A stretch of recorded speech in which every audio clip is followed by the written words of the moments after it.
Namo tassa bhagavato arahato samma sambuddhassa. Namo tassa bhagavato arahato samma sambuddhassa. Namo tassa bhagavato arahato samma sambuddhassa. Dear Dhamma friends, so we were discussing Potthapada Sutta, and it's a long discourse, therefore it is included in the Digha Nikaya, long discourses of the Buddha.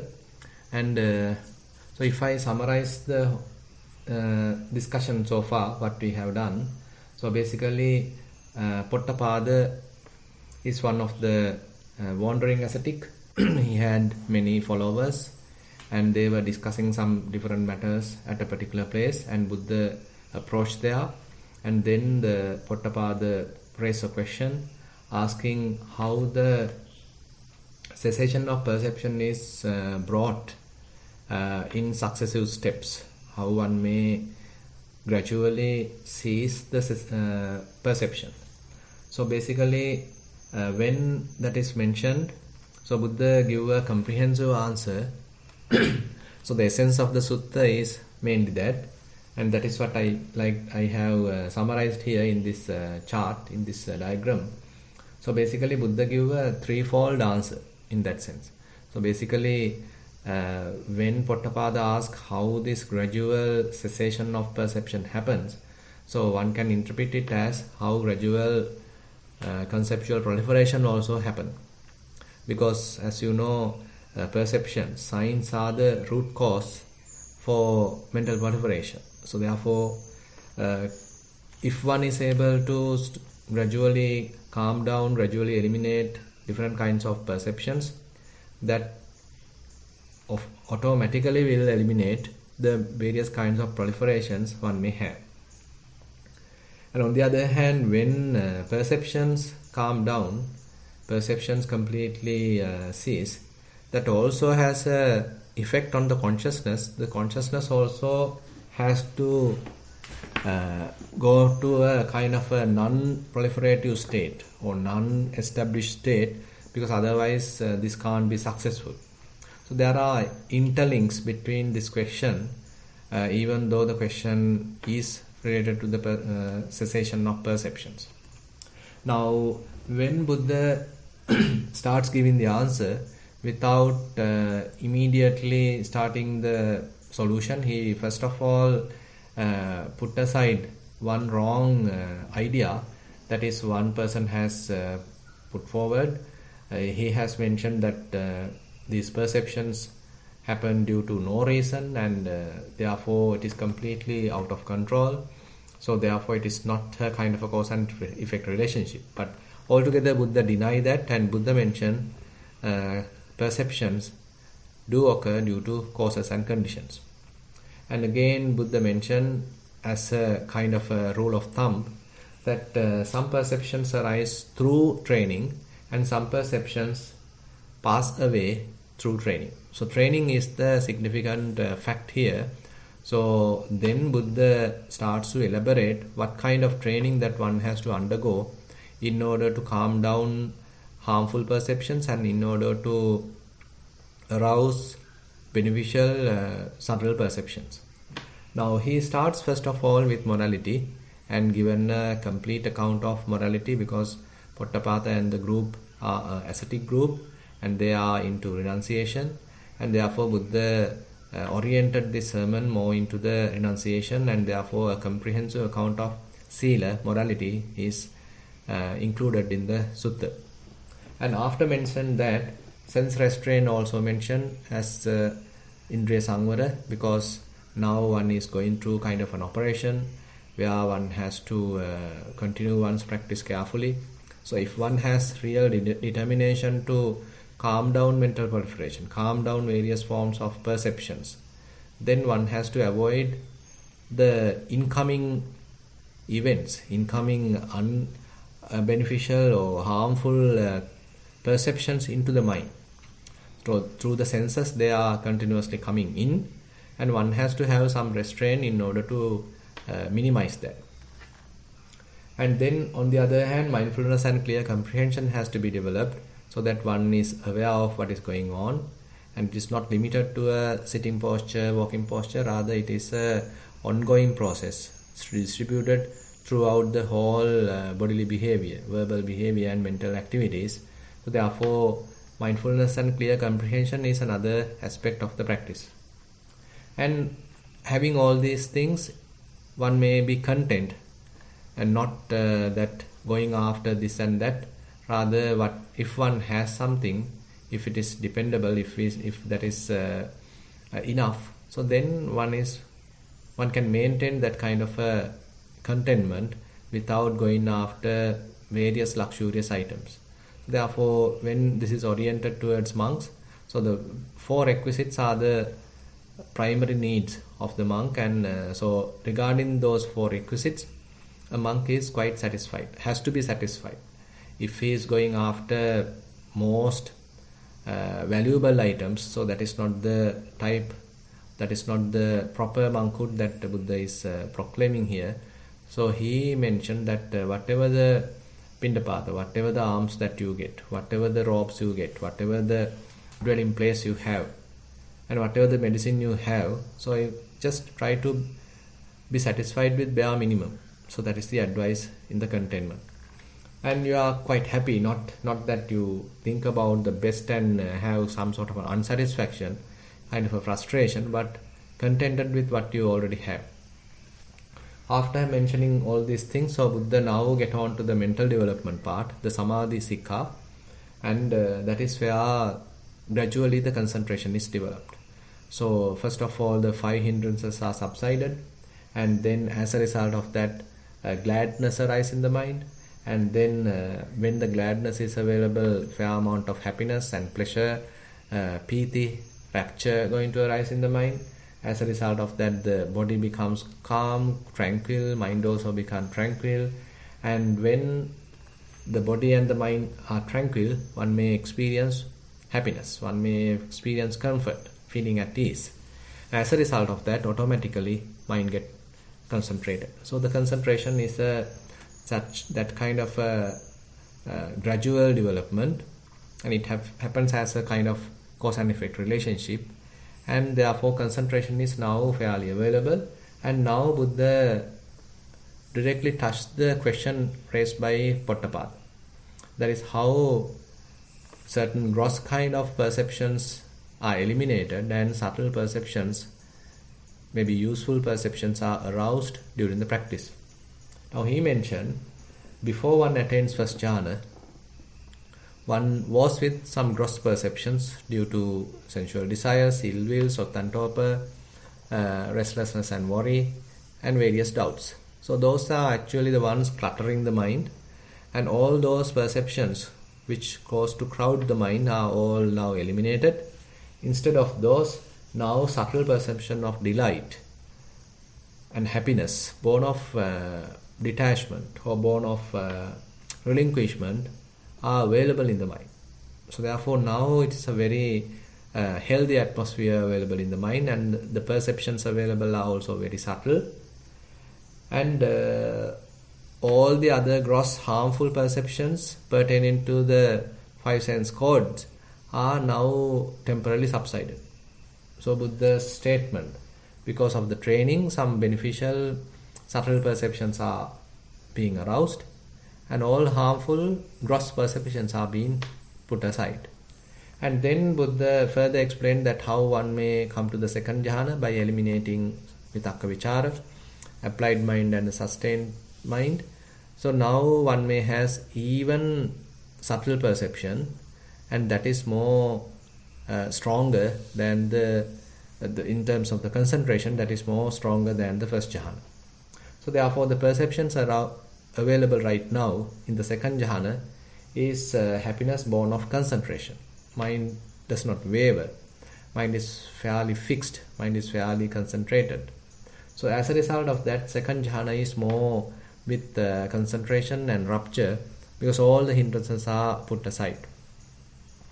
Now one reaches third jhana, there what one has is the equanimity born and the happiness. So fair amount of happiness, contentment, equanimity, so those are the characteristics in the third jhana. So the little gross, rupturous perceptions are now eliminated.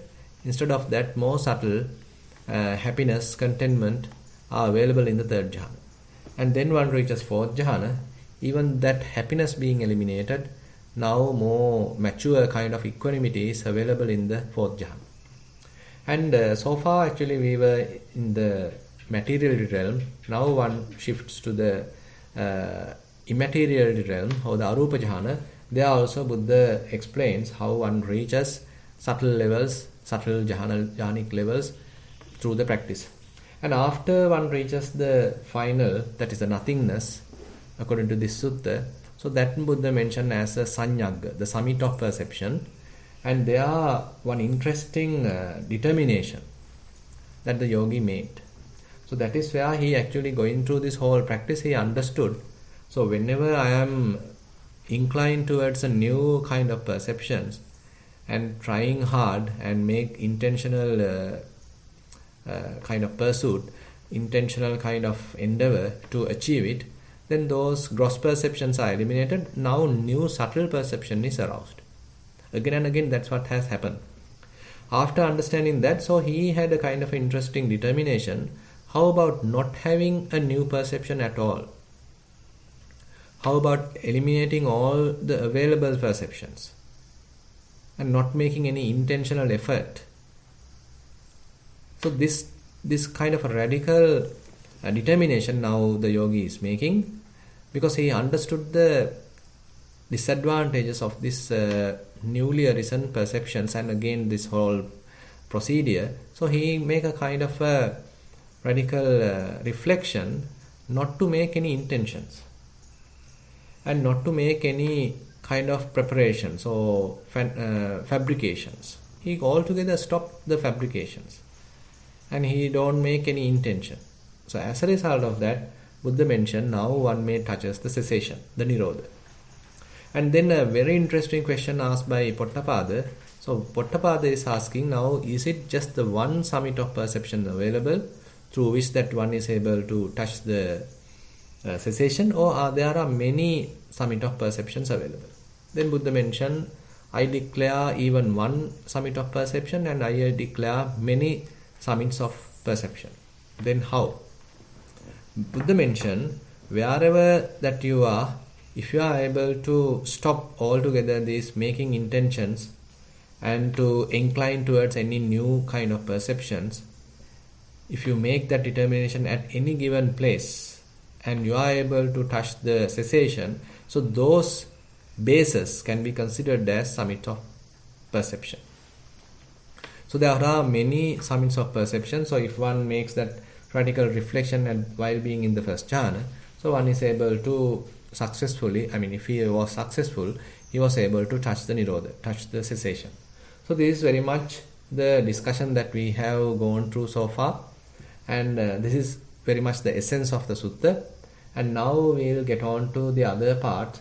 Now what Buddha further explains. Now after mentioning that whole thing, now Potthapada get on to ask various kinds of other questions.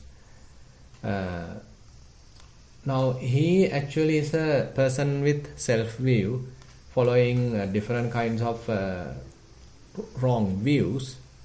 So as a result of that, he actually get on asking various questions related to the soul.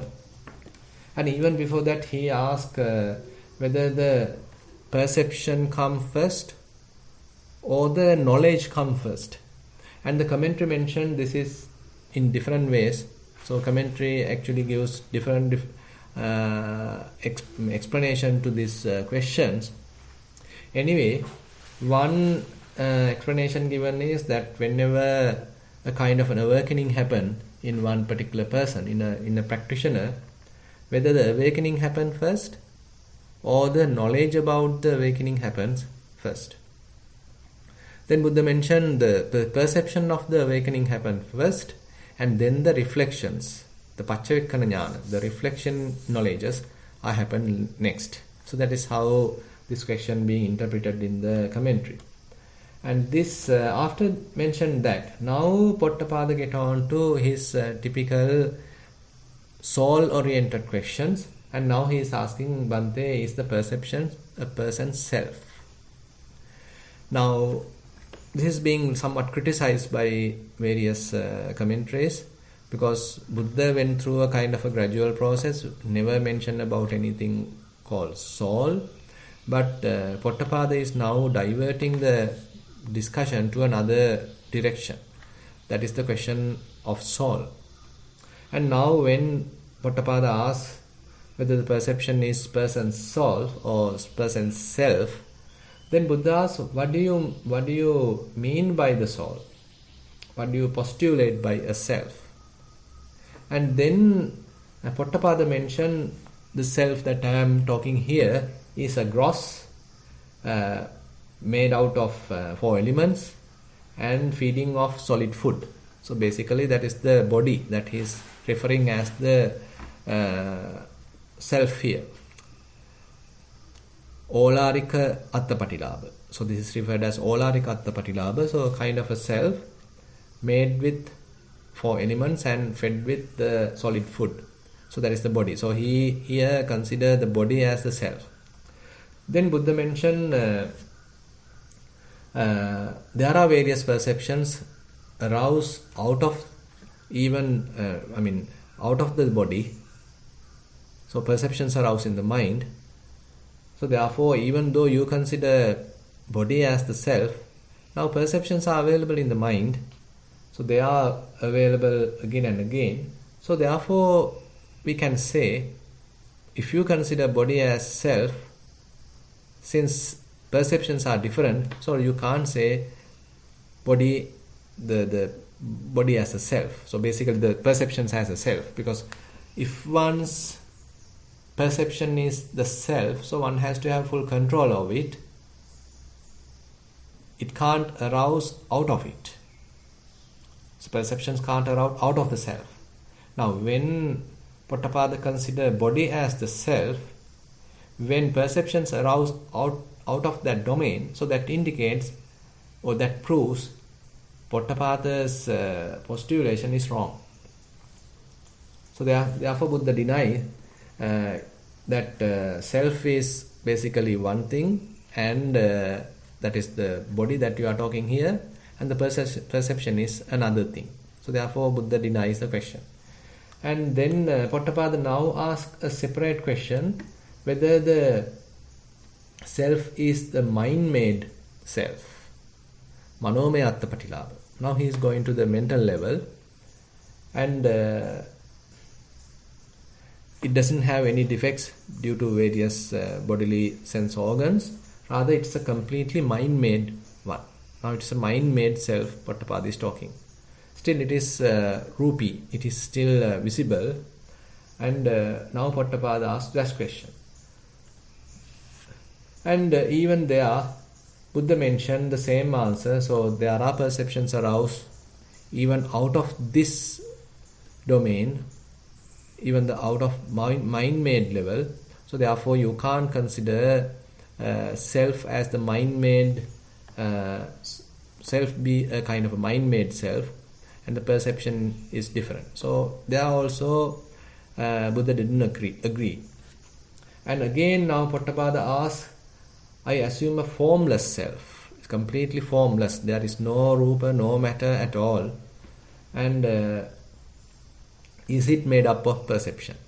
And there also Buddha mentioned perception still arouse at other places. Therefore you can't even consider formless self as the perception. So for example, if one is considering formless self as the perception, whenever other kinds of perceptions arouse, so if they are not in that category, so that means those perceptions are out of the self. So therefore considering self as the perception in this sense also not possible. So likewise Buddha basically did not agree telling any of these solutions as the self or as the perception. And now Potthapada further get on asking various other questions which are very much like Buddha purposely put aside, purposely never answered. So those are very much like undeterministic questions. Vyakarana. So basically, different people come forward and ask various questions about the soul, about the next life of a Tathagata. So likewise, these are very philosophical kind of questions, and again mostly based on the self-view. And those are around 10 questions are there, and all those 10 questions now asked by Potthapada. Now he starts to ask, is the world eternal? And Buddha mentioned that I am not declaring something like that, I am not telling anything about it. Then Potthapada asks whether the world is not eternal. Then the further Buddha mentioned, I am not determined on that, I am not declaring anything like that. And then Potthapada asks whether the world is infinite or whether it is not infinite. So there also Buddha mentioned, I am not telling anything about it, I simply put aside that question.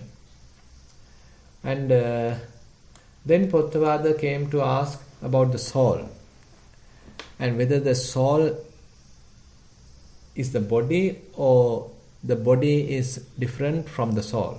There also Buddha put it aside. And after mentioning that, now he is asking about the result of the passing away of a Tathagata. So basically here we can consider Tathagata as a Buddha as well as the Tathagata as the Arahant. So Tathagata, the word Tathagata literally means the one who has gone. And basically this question applied even to the Arahant. So people are asking, so what happened after the Arahant passed away? So even at the end of the death, after the death, is the Tathagata exist? Then Buddha, there also Buddha don't answer. So Buddha mentioned, I am not answering that. I am not determining. I am not giving a deterministic or definite answer on that. And then the Potthapada asks the opposite, whether Tathagata does not exist after death. Or then he asks whether both exist and not exist. Then he asks, neither exist nor none exist.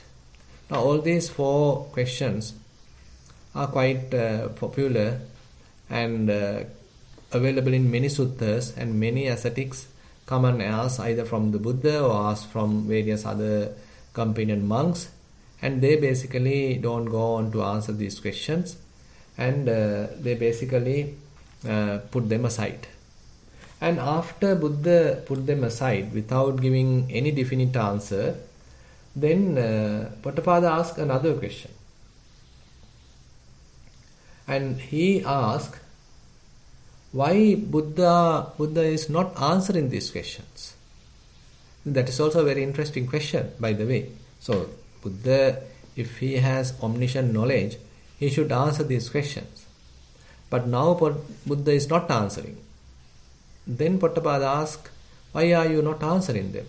Then Buddha mentioned very interestingly, so those questions are not conducive to the spiritual life, and not conducive to Dhamma, and they don't arouse any kind of urgency to go out of the samsara, and again they do not lead to any disenchantment, do not lead to any dispassion, and not to the cessation or to calm down the mind towards the higher knowledge, or to achieve enlightenment, or to achieve nibbana.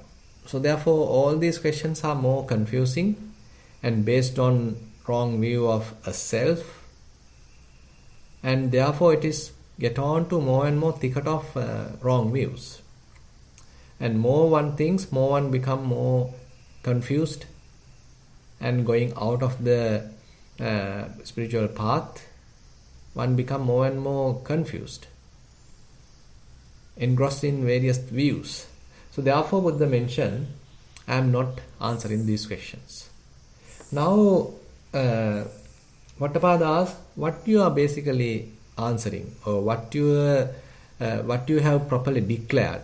I mean, all these 10 questions, Buddha not giving definite answer. He is not declaring any definite answer. Now, Potthapada asks what you have kind of a definite answer. For what you are having definite answer. What you declare basically. So there Buddha mentioned about the Four Noble Truths. There is suffering, there is cause of suffering, there is cessation, and there is a path leading to the cessation of suffering.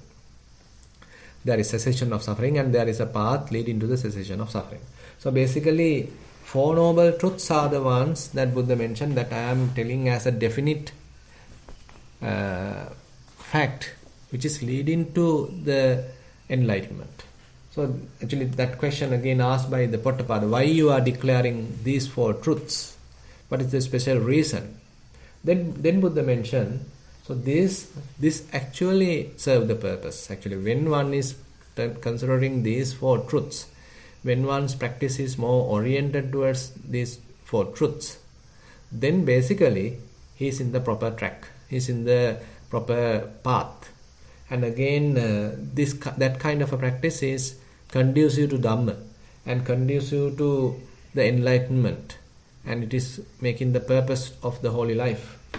And it will lead to the calmness, higher knowledge, to enlightenment, to Nibbana. So basically, these are the four areas that I am talking, I am explaining with more definite terms, and therefore I am talking all these Four Noble Truths.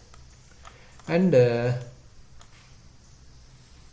after mentioning that, so Potthapada is now happy with Buddha's answers, and always when Buddha says something, he was quite agreeable, and he actually praised Buddha for his answers, even though he's a wandering ascetic, having basically some wrong views still, but still he could appreciate Buddha's answers, and he basically invited Buddha to give his own views. So likewise, Potthapada was quite loyal to Buddha in that sense, agreeable to the Buddha. And now at the end of the discussion, now Potthapada say, okay Bhante, now it is the time for you to continue your Pindapata. So likewise, he basically concludes the discussion. And then Buddha rise up, and then he went out. And after Buddha left, an interesting thing happened. Now, when Potthapada and Buddha was discussing all these things, there were many other followers around Potthapada. And actually they are Pottapada's students and the followers. They were not happy about this discussion. Even though Potthapada was quite delighted with Buddha's answer and was praising the Buddha, none of the others. So immediately after Buddha left, so they start blaming Potthapada. So it is mentioned like they approached, sneered and jeered at Potthapada from all different sides.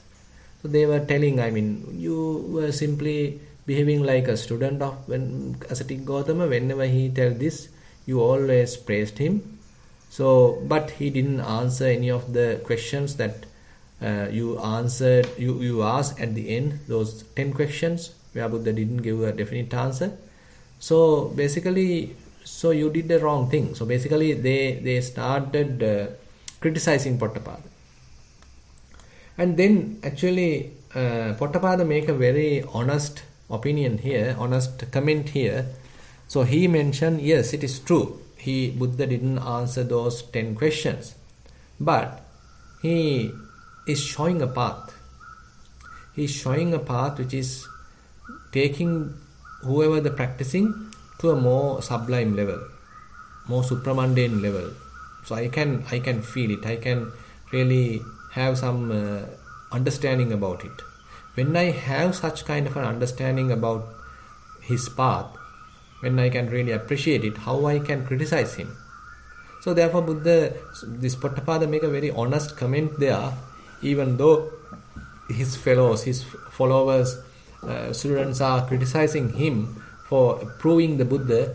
So again he mentioned, even though Buddha didn't answer those 10 questions, he still declared a very interesting path, which is leading towards more sublime states, which is leading towards enlightenment. So by knowing that, I can't criticize him. So he make a very interesting comment there.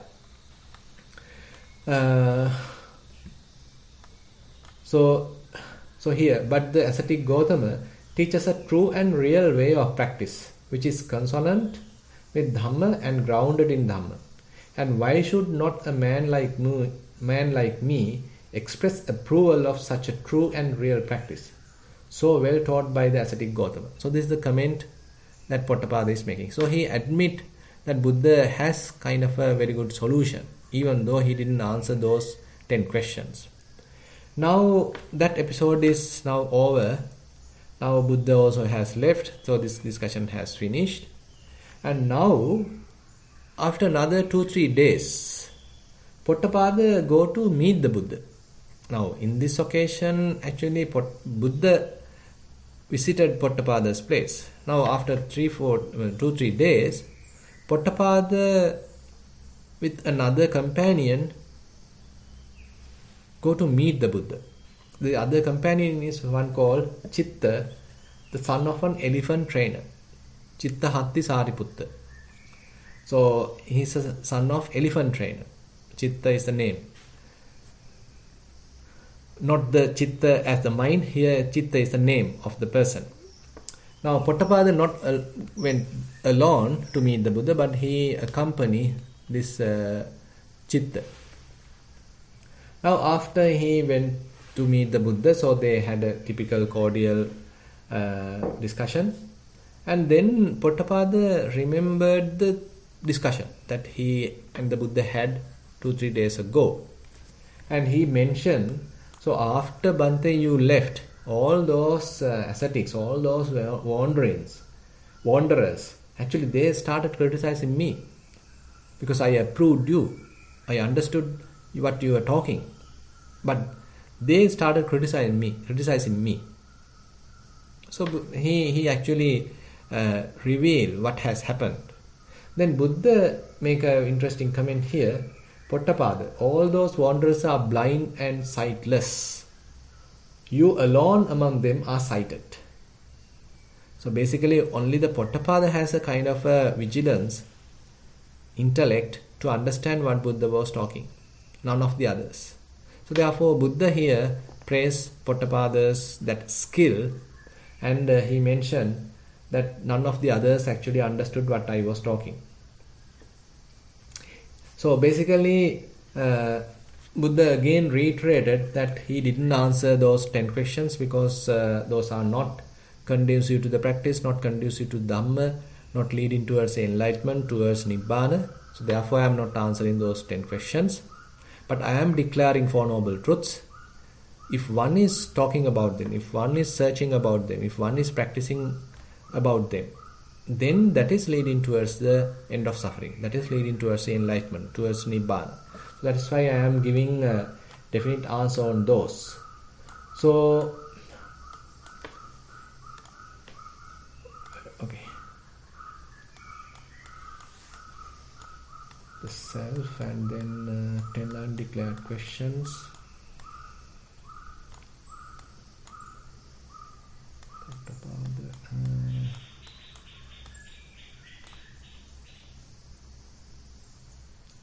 Now this discussion basically okay, I think we have covered actually I have to go to another entirely different topic hereafter, still coming into the Potthapada Sutta.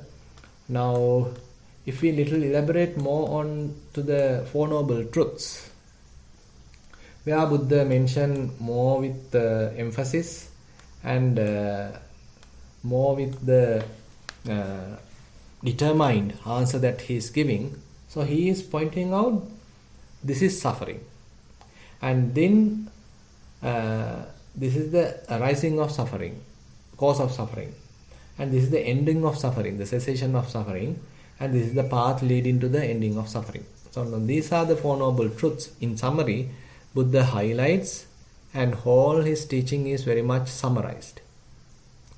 there is suffering. Now, there is suffering is a kind of an objective form, a kind of a statement which is more directing. It is not that I am suffering, there is your suffering, or there is my suffering. Rather, his statement is idang dukkhang arya satcham. So there is suffering. So objectively, he is putting it like there is suffering.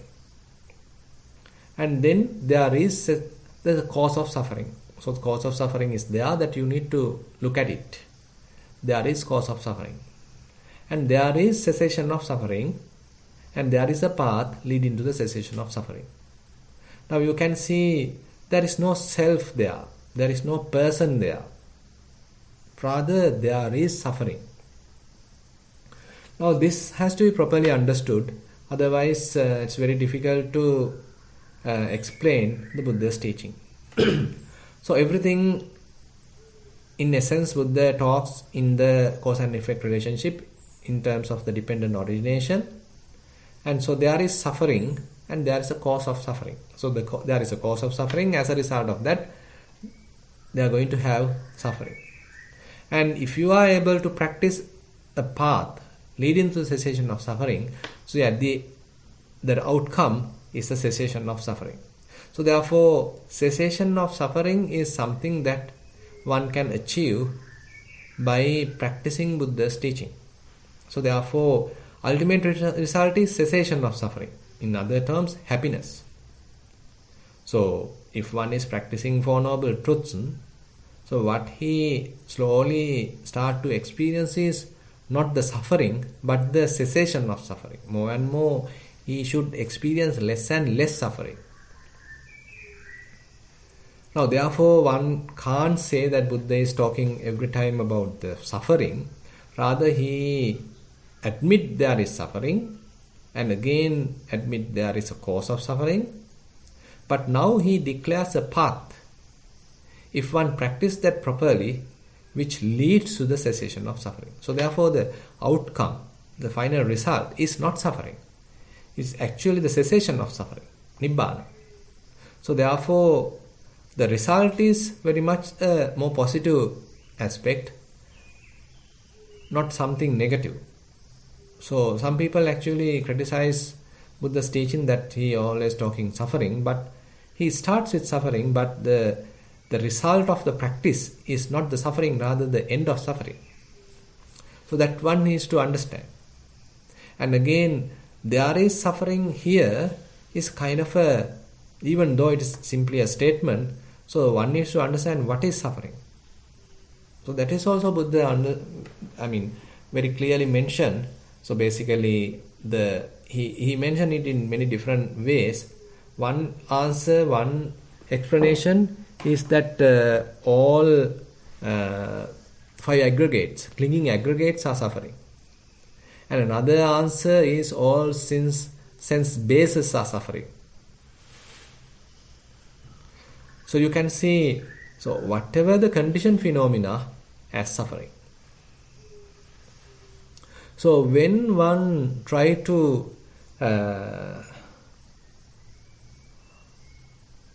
look at suffering and the other truths, so there are kind of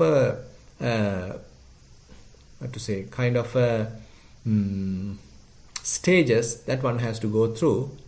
So each and every this what you call noble truth has three aspects. So there is a theoretical part, what we call as the pariyatti, and then there is patipada, a practice, and then the result that is called pativeda. So it is applicable to the first noble truth, applicable to the second noble truth, applicable to the third noble truth, and applicable to the fourth noble truth. So altogether, 3 into 4, there will be 12-fold kind of answer, a full comprehensive answer Buddha is giving. So if one needs to understand Four Noble Truths, therefore one has to understand them in all these three angles to each and every noble truth. So with respect to the first noble truth, the theory part, is that there is suffering. Now, what is suffering then? So Buddha tell, okay, 5 aggregates are suffering, 5 clinging aggregates are suffering. And there are other answers Buddha given, like say birth is suffering, decaying is suffering, aging is suffering, disease is suffering, being with the dislike is suffering, separation from the like is suffering, and whatever one like not having it is also suffering. And ultimately, in summary, all 5 clinging aggregates are suffering. Now, if one needs to practice, one needs to understand this suffering. So understanding is the main thing with respect to the first noble truth, dukkhaṃ pariññaya. So it is not that you are trying to get rid of suffering, rather you have to fully comprehend suffering. It doesn't mean that you have to go in search of different kinds of suffering and torment yourself to understand suffering. Rather, one needs to understand more precisely or more accurately the 5 clinging aggregates, because Buddha mentioned 5 clinging aggregates are the suffering.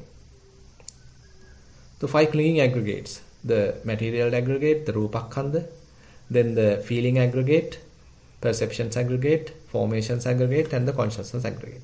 So one has to explore these 5 aggregates if one needs to understand the first noble truth.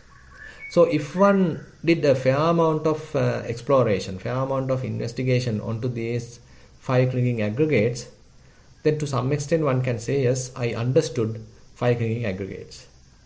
And with respect to the second noble truth, that there is, second noble truth, the cause of suffering. So that is the craving, and there are 3 kinds of craving. The sensual desire, then the desire to become, and desire to get rid of. Kama tanha, bhava tanha, vibhava tanha. So with respect to tanha, craving, the activity, the patipada, what needs to implement is to abandon craving. Dukkha samudayaṃ pahatabbaṃ. One needs to abandon the cause of suffering. And if one has done that, then one may understood the task or the result, that is, one has already abandoned the cause of suffering. And when one reaches the third noble truth, so third noble truth is referred as a nibbana, the cessation of suffering, and it is mentioned chago, patinissaggo, mutti, analayo. So basically the relinquishment, the abandonment of suffering, the craving, then release, freedom, dispassion. So these are the terms referred to indicate the nibbana. And Buddha mentioned the patipada is to realize nibbana. That one needs to realize nibbana.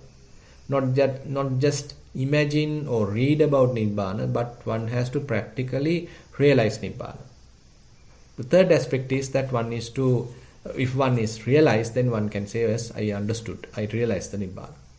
So the fourth noble truth is the path leading to realize nibbana, path leading to the cessation of suffering. So what is the path? So that is Noble Eightfold Path. So Noble Eightfold Path, theoretical understanding is that, okay, you have 3 trainings, Sila Sikkha, Samadhi Sikkha, Paññā Sikkha, the moralities, concentration and wisdom. So this is simply the theoretical part. The practical path, the Patipada, is that one needs to develop it. One can't just read about it, but rather one needs to live according to it. One needs to cultivate it. One needs to cultivate the right view. One needs to cultivate the right intention. One needs to cultivate the proper words, proper activities, a proper livelihood. And one has to develop the mindfulness. One has to develop concentration. One has to develop some wisdom. So likewise, there are cultivations, developments one needs to do. So therefore, the aspect of the fourth noble truth is that it has to be bhavetabbam. Dukkha nirodhagamini patipada bhavetabbam. One needs to cultivate it. One needs to develop it. And when one has fully developed it, then one can say, okay, I have done it. I have fully developed it. So likewise, interestingly, so Buddha's whole teaching is fairly oriented towards these 4 noble truths. So we were discussing about 5 aggregates. So those 5 aggregates coming under the First Noble Truth. We have discussed various kinds of practices, say with respect to the Potthapada Sutta, or with respect to the Sabbasava Sutta, so Anapanasati Sutta, Satipatthana Sutta. So all these are different practices where Buddha orients at these different 4 truths. Either they are operating at the level of the suffering, First Noble Truth, or either they are operating at the level of the Second Noble Truth, Third Noble Truth, or the Fourth Noble Truth. So all these different teachings that Buddha explained, we can actually put into these 4 Noble Truths. So therefore Buddha mentioned, so I declare these 4 Noble Truths. This is my core teaching. So this I am telling with definite. This I am telling more firmly, because these are leading to the end of suffering. These are leading towards the Nibbana. These are leading towards the enlightenment, to the dispassion, towards the disenchantment, to go out of the samsara. So that is why I am giving more emphasis. That is why I am teaching these 4 Noble Truths. But I am not talking about the 10 indeterministic questions that I am putting aside. So this answer Buddha is giving to Potthapada, and he reiterates even when Potthapada and Chitta comes to meet him. So we will discuss further about their discussion, what Buddha was discussing with Chitta and the Potthapada when they are meeting. So with that, I like to conclude today's Sutta teaching session. Now I like to open the session for questions.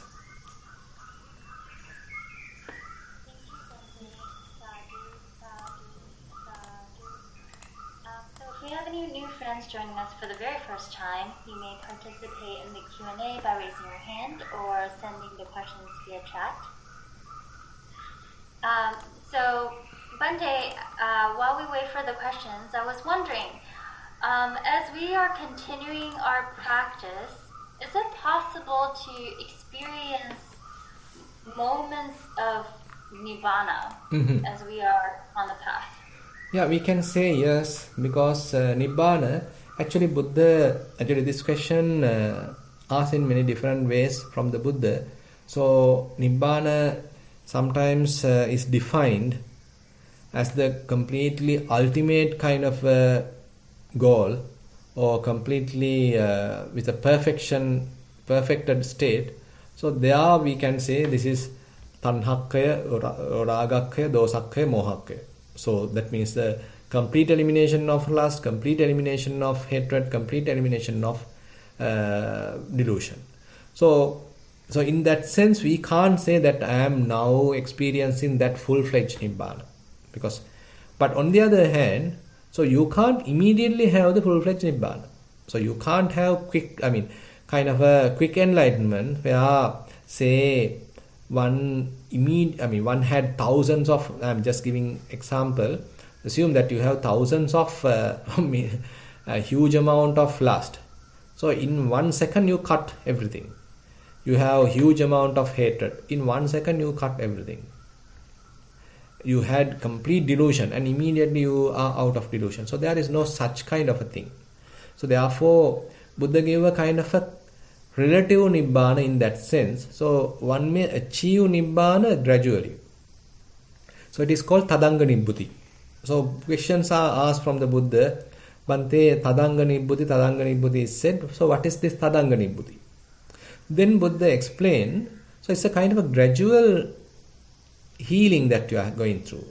It's a kind of a gradual purification that you are going through. So at first, suppose you were having a lot of defilements, you were burning with lust, you were burning with hatred, you were completely confused, you were completely in a deluded state. But when you are able to abandon 5 hindrances, comparatively you are in a Nibbana. Relatively you are in a Nibbana, relatively you are in a very good mental state. So therefore, with respect to the previous more gross, vulnerable, hindered state of mind, now you are in a better position. Assume that now you are in first jhana. So that is comparatively a kind of a Nibbana, and therefore Buddha appreciate that. And then assume that you are reaching the second jhana. So even the little bit of cluttering available in the first jhana is not available in the second jhana. Therefore, comparatively, you are in a much better position while being in the second jhana. So likewise, Buddha explained that one may achieve gradual purification. Suppose now you are practicing vipassana. There also, assume that you practice, say, satipatthana, mindfulness practice and all these things, and you are able to carefully eliminate 5 hindrances, maybe temporary. So you are in a better position with respect to the previous state. Now you are in Nibbana with respect to the previous state. Now you come across, okay, still I am not completely free from 5 hindrances. So how I can completely eliminate these 5 hindrances? So you are further purifying yourself. Say you are practicing Chittanupassana, you are practicing Dhammanupassana. So likewise you are broadening your practice. Now suppose you are able to maintain the undefiled state of mind for a longer time. So comparatively now you are in a better position than previously, and therefore you are more in Nibbana now. Now with respect to the craving has somewhat eliminated now. The sensual desire has somewhat eliminated. So as you are going forward, so slowly you may understand, okay, more and more defilements are subsided, more and more they are weakened. Instead, more kind of sublime states are available. So those are more comfortable, not burning, but calming down, relaxing. So therefore one may achieve Nibbana gradually. So to answer your question, so time to time, so whenever one experiences these kinds of temporary release, temporary freedom, that actually has a motivation towards the completed or the perfected kind of Nibbana. It is not that we can have the perfect Nibbana immediately, that we may experience kind of a temporary and comparative or relative Nibbana because of the practice. So that practice, as we are enhancing, as we are further developing, which becomes more refined level of mind, which has more kind of understanding, wisdom, and say less burning, more calm, more cool. So therefore that cooling effect may improve as we may progress. So therefore, Jennifer, to answer your question, I mean, we can't say that we are fully in Nibbana, perfect Nibbana. Rather, we are gradually moving towards that, we can say. Okay, yeah, thank you. But Bande, I guess when you talk about, Nibbana being free of, those hindrances and defilements, when you're in a state of jhana, it's also free of those defilements. But I would expect that, and I'd expect that actually, the perfect Nibbana feels quite different than even any states of jhana. Yeah, that's right? The thing. Yeah, that's why the jhana and all the other states are to be used to achieve perfect Nibbana. So you are coming to a level which is not perfect Nibbana, but comparatively it's a better state. But now being there, you need to try to move forward towards a perfect Nibbana. Say for example, assume that you are in the first jhana. And then after emerging from first jhana, you need to consider what are the disadvantages, what are still the kind of drawbacks in this first jhana, how I can further perfect it.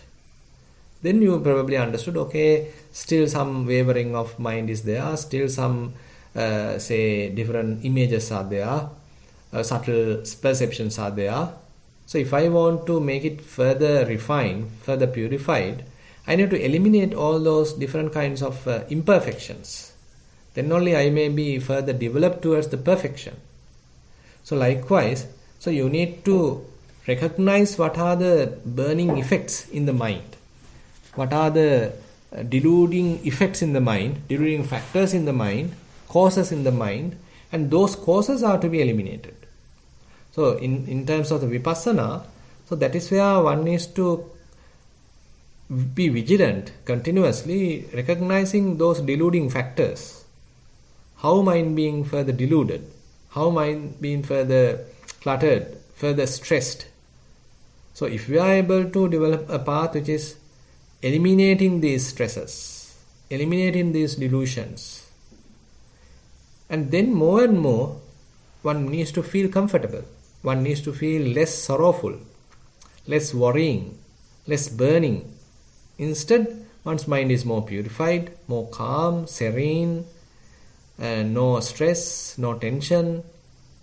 So that's why it's a kind of a gradual path. And even in the Potthapada Sutta, so Buddha talks that gradual path. Because of the practice, you are able to eliminate gross perceptions and you are able to achieve more subtle perceptions. And at a given moment, probably, say you come across that radical reflection, okay, I am not going to make any more intentions. Let me try to stop intentional activities. So then probably the yogi may touch the cessation. So that also still temporary, because mind still has latent tendencies. Whenever they become active, so again you come out of that cessation. So therefore one needs to recognize what are the root causes for not having Nibbana, not to realize Nibbana, not to be in Nibbana. So those causes are to be eliminated. So when those causes are eliminated, so then one can say he has nothing to do. Basically, he is in Nibbana. So we can't say he. So that the mind is experiencing Nibbana then. All the causes causing burning, causing stress, causing tension are all eliminated. Now mind is naturally there. Okay, thank you, Bante. I'd like to invite Sweeney to ask the next question. Thero and Saranai Bante. Yeah. I was sort of, thank you very much for the beautiful, beautiful teaching you did.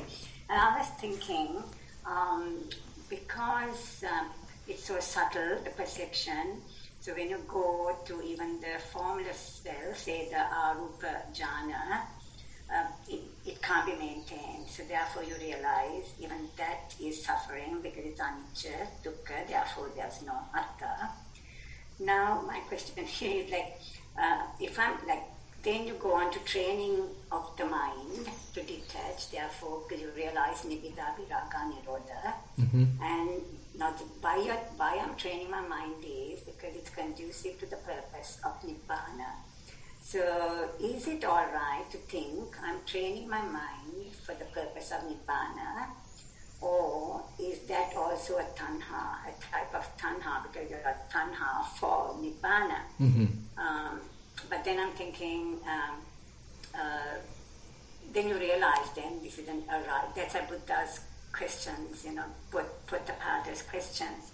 And the Buddha's answers, it just shows when there is cause and effect. It's a arising and passing away phenomena of all psychophysical, psychophysical phenomena. Yes. Then when you realize it's a cause and effect, therefore get rid of the cause, then there's no effect either. Correct. So therefore, so is it all right to say I'm training my mind because of Nibbana?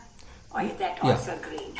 No, actually, so this question actually answered by Venerable Ananda. So he mentioned tanhang nibbaya tanha pahatabbu. So you may use tanha, craving, a desire, in order to eliminate craving or to abandon craving.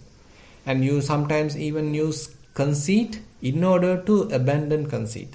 So it appears this kind of a answer appear like kind of contradicting, but still practical point of view it is true. Because basically whenever we start our practice, so we have to have some kind of a motivation. Say I want to attain Nibbana, I want to become a Sotapanna, I want to practice mindfulness. So likewise, kind of a driving force is within us, so that requires some kind of a personal involvement.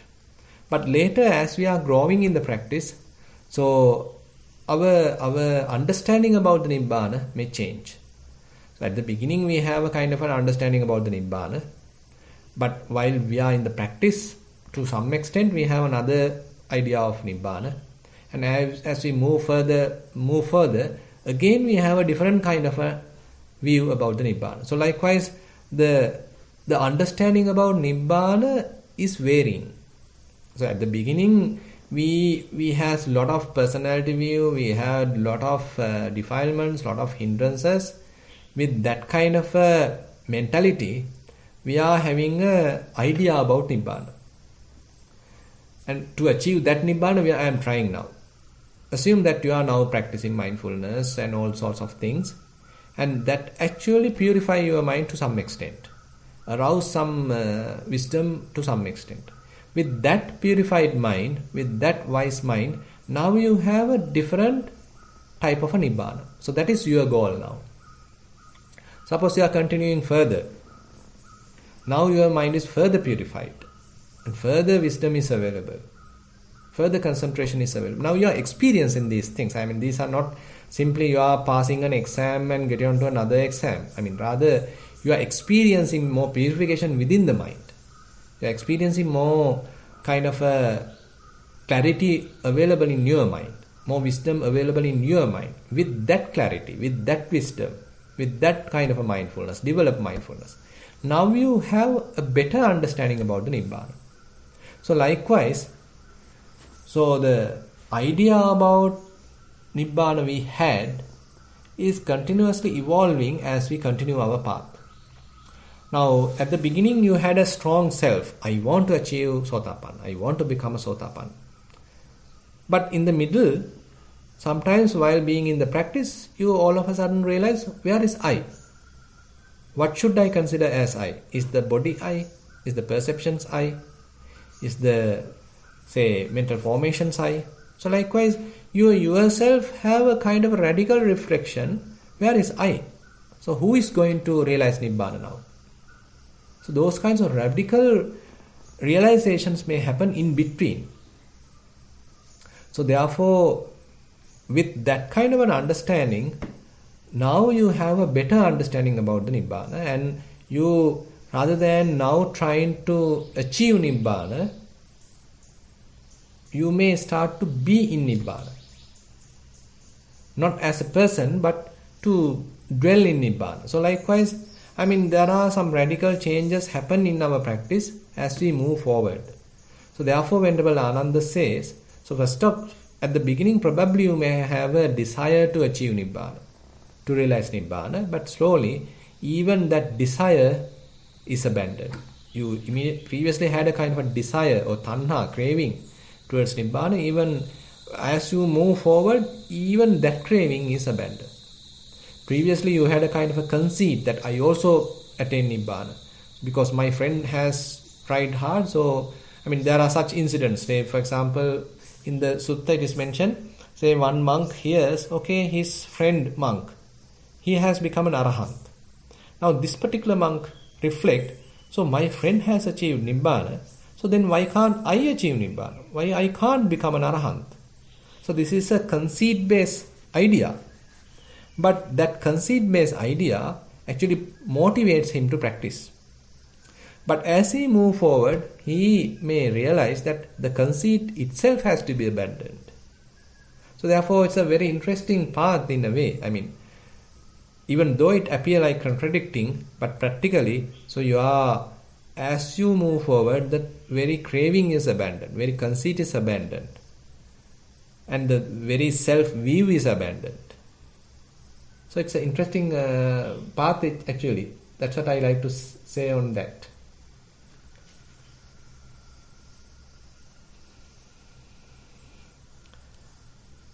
Sweeney, just wanted to confirm, do you have any other follow-up questions? Yes, I do. Thank you, Bhante. So now I realize Nibbana is not a place to go to.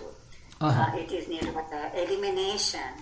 Just elimination of raga, dosa, moha. Yeah. Therefore, there's no need to think I am training for this purpose, because I think when one is practicing and training, naturally the raga, dosa, moha will fade away. Yeah. Yes. Yeah? Yes. Yeah. Thank you very much. Yeah. Bhante, may I ask a follow-up question to what you've just explained? So as you progress, so originally you may have been driven by your craving, and now even the craving itself is starting to lessen. So what is it that keeps you going on the path? Is it just this notion that this is is it just more so of that's just your way of being, that more and more you are just naturally without or have lessened the defilement, and so naturally you just progress forward? Yeah, exactly. So it's a kind of a momentum. So it's very much like, as far as I understood now, actually the natural state of mind is very much Nibbana, but we were away from Nibbana because of our delusion, because of our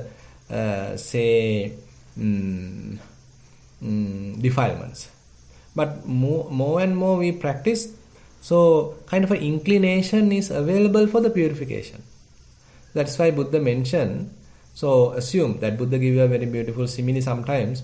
Suppose there is a log, kind of a, say, trunk of a tree being fallen to a river. Now, if that trunk of a tree is not blocked while traveling towards the ocean, if it is not blocked in the bank of a river and not being sighted by people and collected it, and not being sunk inside, or not being eaten by something and then completely rotten, completely deteriorated, if all these different accidents are not happen, all these problems have not happened, then where is it leading to? Can you answer, Jennifer? I guess just naturally down whichever way the river is flowing. Exactly. So it is leading towards the ocean. So therefore Buddha mentioned, so the mind is also very much like that. So if these defilements are not hindering the mind, if slowly the defilements are eliminated, so if all these hindrances are eliminated, if you are not blocked by all this gain, fame and all these other things either, so the mind may naturally move towards Nibbana. So actually, he put it in the term of a practitioner. So if a practitioner is leading, so if he is not being caught with gain and fame, if he is not with other different activities, so likewise he may continue the practice, ultimately leading towards Nibbana. So certain terms, like in Pali it is mentioned as Nibbana Ninnang, Nibbana Ponang, Nibbana Pabbharam. It's very much like a tree, inclined towards the river. So in case that tree is fallen, it is falling onto the river. So likewise, it is moving towards Nibbana, but the problem is we purposely avoid it. It's very much like because of our delusion. So we are circulating because of our delusion. So if one is able to remove those hindering reasons or hindering causes, so the natural tendency has to be in the Nibbana. Yeah, and that requires quite a bit of faith in the practice. Definitely. You can't say that without a practice that your mind may naturally go towards Nibbana. You have to sort of prepare that necessary momentum at the beginning, and you have to put the proper orientation, and that is where Buddha mentioned that Sotapanna is referred as Sot. You come to the Noble Eightfold Path. One may recognize Noble Eightfold Path as one's practice. So now only Buddha even say that you are a trainee. You are doing a proper training. So far you were going astray. You are going this side, you are going that side, you are going in this direction, that direction. You didn't have a proper orientation even. But when one realizes the Noble Eightfold Path, okay, recognize the Noble Eightfold Path. Okay, this is the path to lead. This is the thing to do. So that is very much like you are quite definite about it. It is not through a book, rather through your own practice you will become more confident. Okay, this is what to do. Now you are very well aware, okay, this is the path to develop. Then very much like, okay, you can simply maintain the path. You are definite, okay, this is the thing to do. It's a matter of maintaining. Let me continue the practice.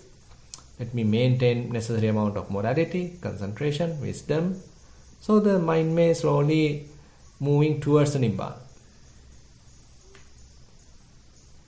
Thank you, Bhante. I have a written question here that says, Dear Bhante, could you please explain the relationship or difference between sunyata, single concentration, and jhanas? Thank you. Yeah, so actually jhana always has an object. So basically first jhana, if you are achieving through metta, say your mind is more focused on a particular object, particular person, and with that person you have a mental image and to which the mind get absorbed. Suppose you are achieving first jhana using anapanasati, so there is a concentration sign.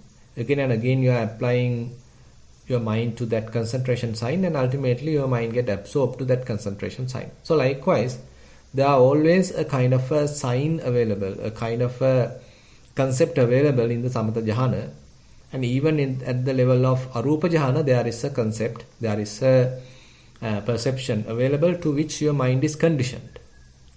But on the other hand, when one reaches the sunyata, there one may reaches through practice, and say you are practicing vipassana and you understand the impermanent nature, the suffering, unsatisfactory nature, and the non-self nature. So those are very much lead into the dispassion, very much lead into the disenchantment, relinquishment. Assume that you strongly realize there is no person here, there is no being here, there is no soul here, there is no essence here. So as a result of that, mind may eliminate everything, relinquish everything, and become free. So that we can say as the emptiness, sunyata. So their mind does not associate anything at all.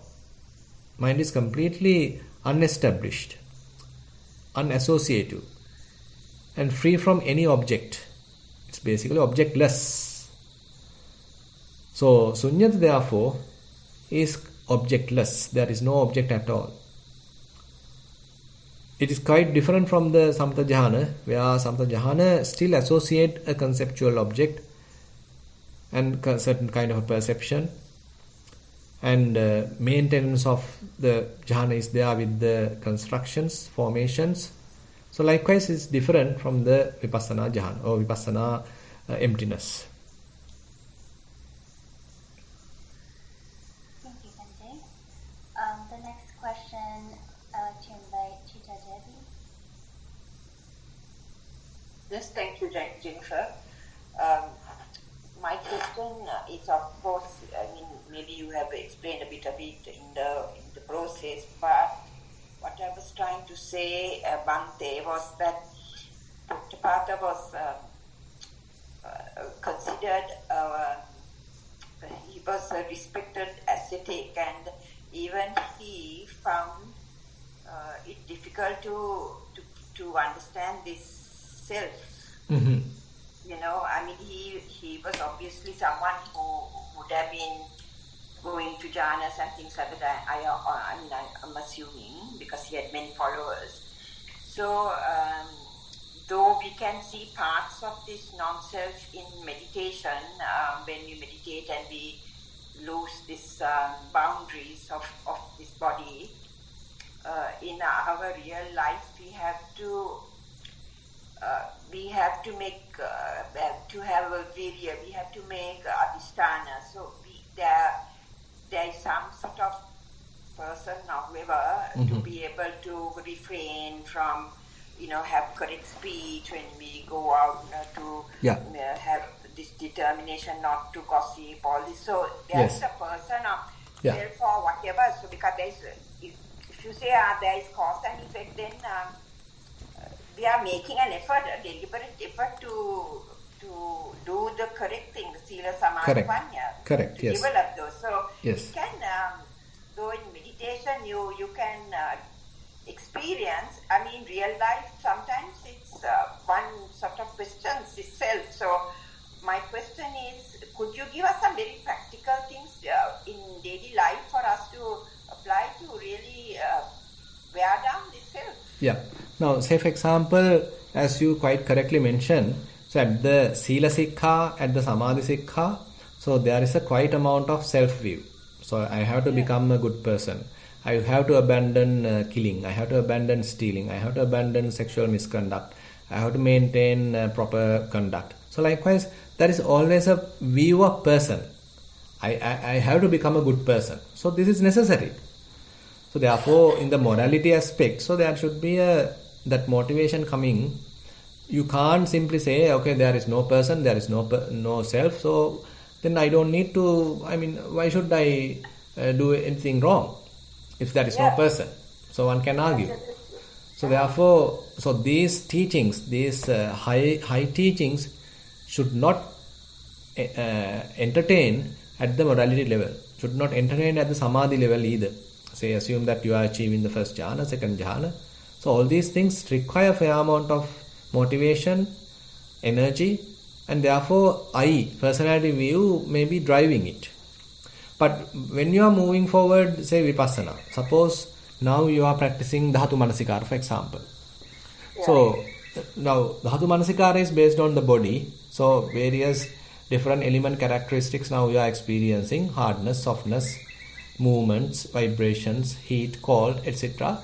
So you are now continuing that for a long time, assume. And as a result of the practice, now your mindfulness is improving, clear comprehension further improving, and there are insights probably can happen.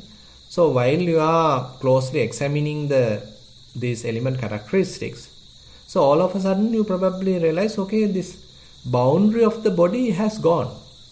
The compactness of the body has gone. Instead everything appear like bubbles, everything appear like waves, so everything appear like a flux. So that compactness view completely gone.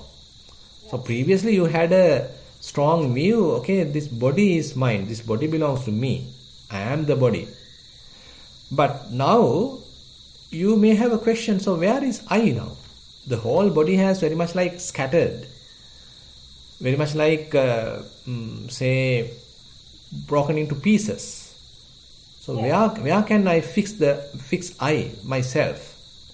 So probably, I mean, on the other thing, interesting thing is, as you continue this observation, I making and mind making is temporarily stopped. Yes. You are not making an I, rather you do the investigation. Wise investigation is continuing.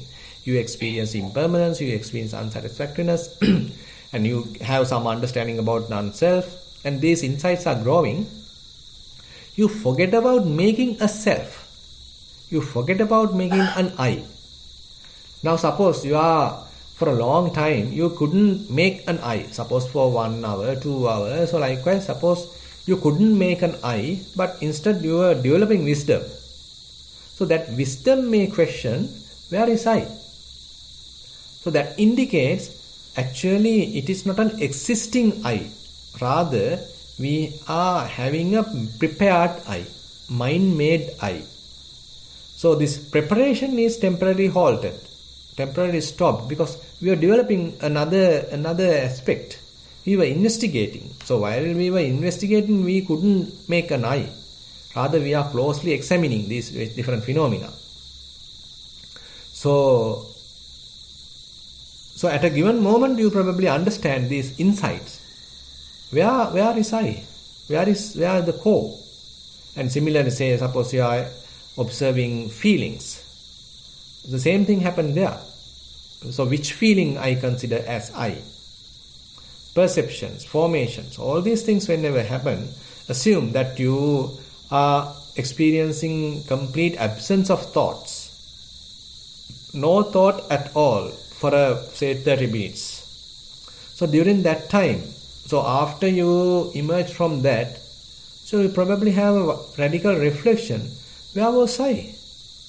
So the feeling of I has completely depleted, even completely absent during that period, and even when you come out of that experience, the notion of I has completely depleted. So there you may understand, yes, it is, there is no I, it's a kind of a cause and effect relationship. So let me continue the path. No need to arouse the feeling of I. And instead of maintaining I, now you are trying to catch the glimpses of I time to time arising. Because of the delusion, time to time, I make a person. My personality view being strengthened because of the delusion. It is also not happen every time now. Time to time it is happening. Now you are catching those places. So now your practice is more kind of oriented completely different. Previously it was one way, and now it is in a different orientation. Instead of frequently making an I, now you seldom makes I. Now you can even notice this I making and mind making, and kind of a comparison happen between you and another person. So these comparisons become more and more evident to a person because his mind is very clear. So I making, mind making happen rarely, time to time, and those instances appear like burden, and the person become fully sort of feeling it as a burden, as a kind of a suffering. Whenever I is present, whenever I making is present, you feel burden, you feel unsatisfied, you feel frustrated. You may feel the suffering that you have when the I is present. But when I is not present, you are quite alright. Everything happens smoothly. There is no suffering. Complete serene kind of mentality is available. So you start to appreciate that rather than trying to promote an I, rather than trying to maintain an I, or rather than trying to prove an I. So you can see, because of the practice, your whole way of life has now differently oriented. Yes, Bhante, that is right. But I think more and more to really lose the I completely, one has to move away from a lot of the worldly activities. Because otherwise you have to, even when you go to work, you have to have an eye because you have to deal with people. That actually, I can answer like this. So Buddha mentioned that even Arahants are referring themselves as I, but knowingly that I am using it for the sake of communication. Yes. Therefore, when your wisdom is growing, so you can make use. Now suppose you want to go to a wedding. Now you are not wearing the normal frock that you are wearing at your home, no? Say, no. So you are wearing some expensive, beautiful clothes, and then you go to the say wedding, and you participate there. And after coming back home, you keep it aside. Yeah. So you need to wear a cloth appropriately. So similarly, why can't you make use of the personality when it is necessary? Suppose you have to go to the job and you have to administer a group of people, and you have to show that you are the administrator. So at that time you need to have some personality, otherwise you will be failure. Exactly. So you are making use of it. Knowingly, by the way, I am using it for the purpose. It is not that I have a person here. Rather, I am playing the role here. I am playing the role of an administrator here. That's it. Yes, but now that we have to make determinations, and we have to have energy, and we have to, all the time to keep guard. So then also there is a kind of a person, because, you have to prevent mental proliferation or reading stories. Sometimes, somebody says something, but there is a lot of barrier coming into that. All the time we have to be like watchdogs. So again, you have to create some. You can't say there's nothing there and there is a cause and effect. Then people will just sit down and say this is the cause and effect and do what they want. That's what you can't do. Correct. Yes. There is some. So that is the thing that the Potthapada was actually trying to get some proper answer. I believe that's what he was trying to say. Because there's always, even when you're doing the best things with good intentions, there is some kind of a person overseeing this whole thing. Yeah, actually, you know what I mean? Yeah. They are always like watchdogs. Correct. Yeah. What are we saying? What are we thinking? What are we doing? Yeah, true. That's what I'm trying to put to you. Yeah, basically the interesting point is, even that overseeing watchdog become non-personal. At the beginning it appears like I am watching myself. But later it's very much like it's an ongoing observing process. That is the natural awareness. But there is no person into it. So kind of, that's why very interestingly Buddha put them in words.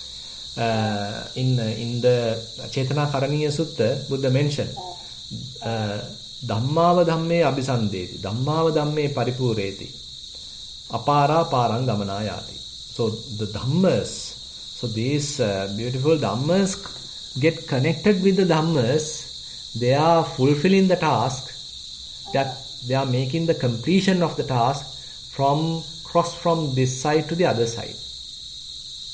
So even though at the beginning we feel like I am meditating, I am practicing, I am doing this and that, all these things. So Buddha mentioned, slowly as the momentum builds up. So now the Dhammas start to work out. So the natural laws start to take hand. So ultimately these natural laws are the ones bringing the completion. Taking from this end to the other end, from this side to the other side, from this shore to the offshore, the other shore. It is not I am doing it. I don't need to have. So Buddha even highlight that you don't need to even make an intention. Say for example, if you have proper concentration and mindfulness, and if you are continuously observing various phenomena. And then Buddha mentioned, you don't need to even have an intention, may I have the wisdom of seeing things as they truly are. You don't need to have even an intention. Because Buddha mentioned, it is a law, it's a natural law. If one is having mindfulness and concentration, and if he is doing this continuous observation, investigation, it is natural to have the insight. It's natural to have the insight, it's a natural law to have the insight that things as they truly are. So his understanding is a natural outcome. You don't need to have a kind of a person involved telling, may I have this wisdom, great wisdom, may I have this great wisdom. So there is no even a wish for that. So if it's a matter of continuing the practice, so as a result of the practice, you may get the result. It's a natural effect. Dhammava dhamme abhisandeti, Dhammava dhamme paripureti, apara parang gamanaya. So these Dhammas come and join with the Dhammas, and they fulfill the Dhammas in order to cross from this shore to the other shore. So those are quite interesting. Yeah, because it's a lot of contemplation going into this as well. Because we sit on the meditation cushion or do the walk meditation, I mean a very limited part of the day, we have the rest of what we are doing, though of course we are studying and we are doing what we can, the Dhamma, but of course, when you go to a retreat situation, you find that things flow very easily and everything is very beautiful, but then we cannot create that all the time because we are living in this world. We are not in monasteries, and No. cut out from the world. No, actually, monasteries are also not the perfect. I mean, you can't expect monasteries to be perfect. But anyway, anyway, I mean, at the beginning, we need to practice a lot. That I agree, because there are a lot of hindrances, a lot of negative aspects are available in the mind, and you need to put a lot of effort. A lot of dedication is required. But when the momentum builds up, so then slowly, so you may understand, okay, now I don't need to put this much of time. It's a matter of now even make use of the day-to-day mundane activities for as the raw material to my own practice. That's what we do one day. Yeah. We are all the time doing it, but of course we also have to create a self at those instances to be able to, to not actually forcefully doing it, but it comes because you have to get a job or work done, no? Correct. Yes. Yeah. So of course one has to look at it from a different point angle, of course. Yes. But I think it doesn't just flow just like that. You know what I'm saying? Yeah, because definitely. we are not in a retreat situation all the time. Correct, yeah. Okay.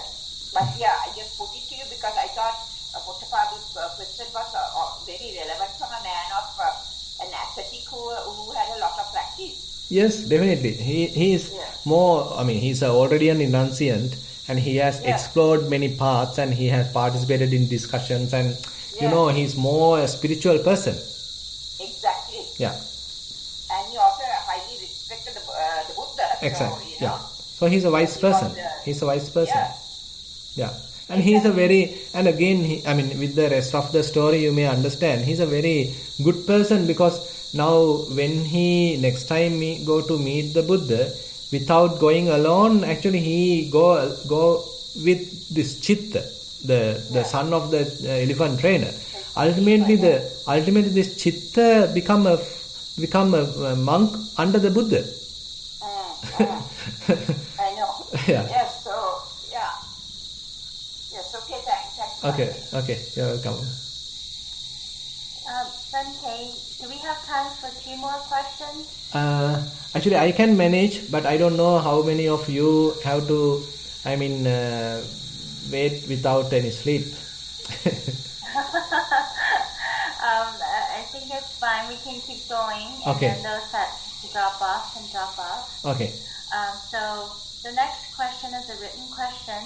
It says, we feel very sad about our motherland, Sri Lanka. How can one keep a balance as a practitioner?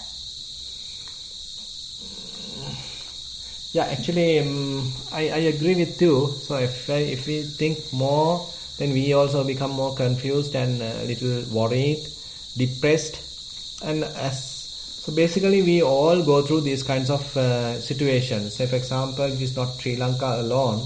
Say nowadays, say Ukraine is going through a lot of suffering, and sometimes Russia going through a lot of suffering, and sometimes say, even though we call today that certain countries are all doing well, that's one or other time that all of them have gone through enough suffering. Now, say for example in USA, so they have gone through the America Revolution and all these things.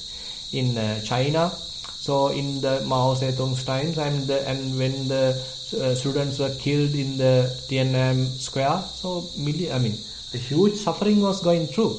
And even in Sri Lanka in 1989, we went through a lot of suffering. So likewise, this is the sensual world. You can't have perfection in this sensual world. So that is what, as practitioners, we need to understand. We have to try our best, but we can't get the perfection in this sensual world. So this is based on various impermanent conditions, and everything is kind of quite vulnerable, and whatever the solution we have is quite temporary, and time to time these kinds of different revolutions happen, different rebels happen, destructions happen, wars happen. So this is how our whole human history is made up with. different revolutions, different rebels, and different kinds of destruction, wars, battles. So now actually we are in a very vulnerable world. So this is the sensual world that what we call. So we need to understand that. So it's an imperfect world. So trying to finding the perfection in the imperfect world. And again we are giving more emphasis to the conventions. I mean, we are always trying to put boundaries to the land, which is land is inanimate, and we are trying to put a lot of boundaries, and we are putting names. Okay, I am a Sri Lankan, I am a Sinhalese, I am a Tamil, I am a European, I am a US, I am Chinese, blah blah blah, and we identify that with that, and we consider my state is much better than your state, I am superior than you. So all these things, very much like we are putting unnecessary emphasis onto the conventions, and we consider conventions as the truth, and we fail to see the reality where the conventions are merely for easy communication, for the betterments of the society that we are using, but ultimately we lose that purpose, but we kill each other because of these names, because of these boundaries, labels. People are killing each other because of these labels. Those labels are made by another group of people some times ago. I mean, in a way, it's complete human ignorance that we are facing. There are no solutions, basically, in that sense, because till we purify ourselves, till we are able to penetrate our own ignorance, we can't have a proper solution. Let's wish the best to the country. We can move forward, Jennifer. Thank you, Bhante. Yes, prayers to Sri Lanka. I'd like to invite Kanchi to ask the next question. Yeah, thank you, Jennifer. Bhante, my name is Sam. Thank you for explaining this beautiful sutta. And my question relates to Potthapada Sutta and a sutta that we explained a few weeks back. And ultimately when Potthapada asked Buddha, what do you declare? Buddha explained basically in simple terms, Four Noble Truths.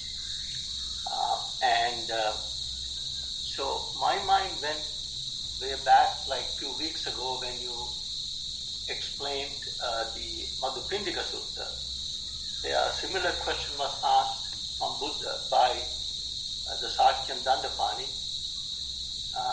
who asked Buddha, what do you teach? I mean, I'm just paraphrasing. Correct. And Buddha did not directly give an answer like, I teach Four Noble Truths.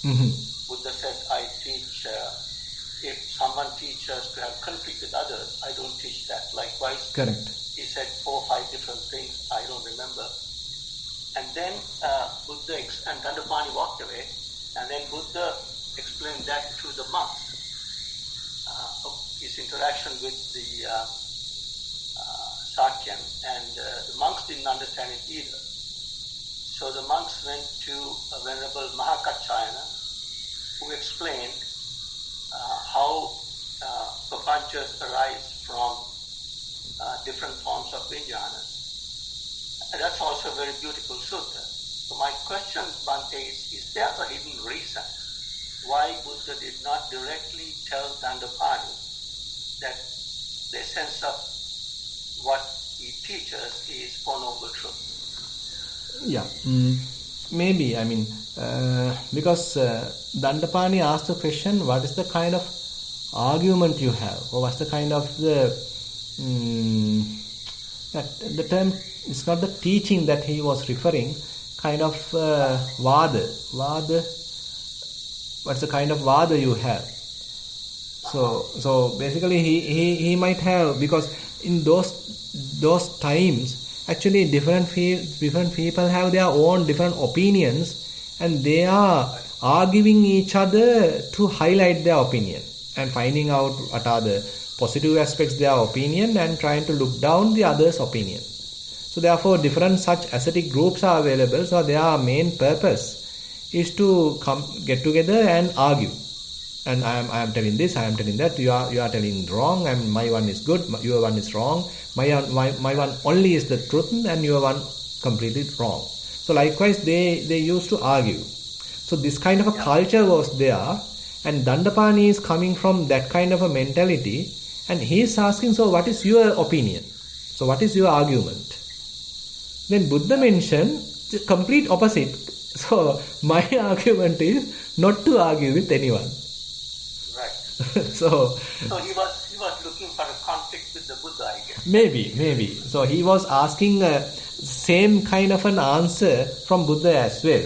Like the other ascetic groups, I mean, they have different kinds of arguments which are sometimes contradicting. So they have enough reasons to argue.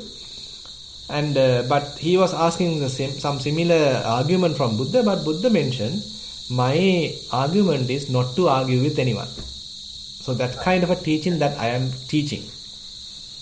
So then, even as you mentioned, even when Buddha mentioned it to the monks, so they even didn't recognize it, realize it, and then they went to Venerable Kaccayana. So he get the kind of a very interesting solution, or rather explanation. So ultimately, so the essence is, through thinking all these arguments have born.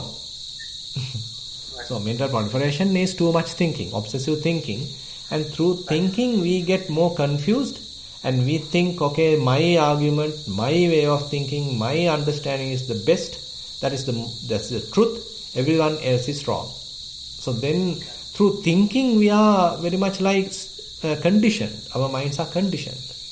But the Buddha's teaching help us to have a kind of a relaxed state of mind, less thinking, and to sort of unview the kind of thinking, to disentangle the mind, to very much like seeing one after the other how this thinking process happens.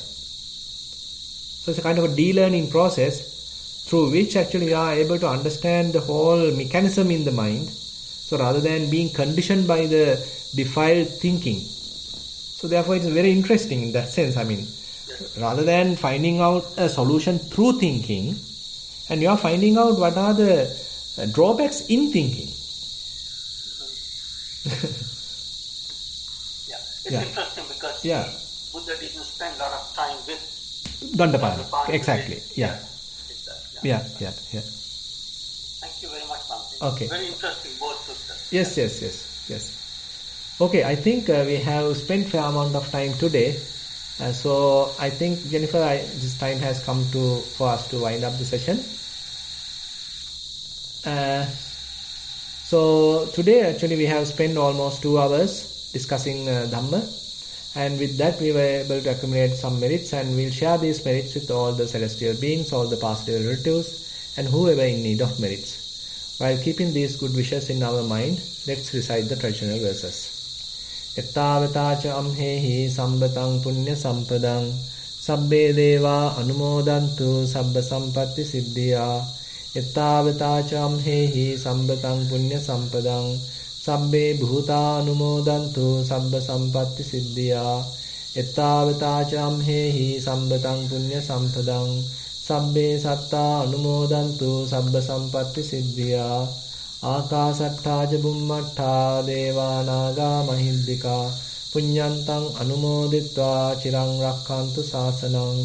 Akasatthaja bummattha devanaga mahiddika punyantang anumoditva chirang rakkantu desanang. Akasatthaja bummattha devanaga mahiddika punyantang anumoditva chirang rakkantu mamparang. Idang vo nyati nang hotu sukita huntu nyatayo. Idang vo nyati nang hotu sukita huntu nyatayo. Idang vo nyati nang hotu sukita huntu nyatayo. Imina punya kammena mame bala samagamo satang samagamo hotu yava nibbana pattiya. Imina punya kammena mame bala samagamo satang samagamo hotu yava nibbana pattiya. Imina punya kammena mame bala samagamo satang samagamo hotu yava nibbana pattiya sadhu sadhu sadhu. I have a small reminder that we have the Saturday clarity of mind discussion. So the link is given in the chat. If anyone is interested, please you can attend to that. The meeting ID and passcode is given in the chat. Thank you very much for participation.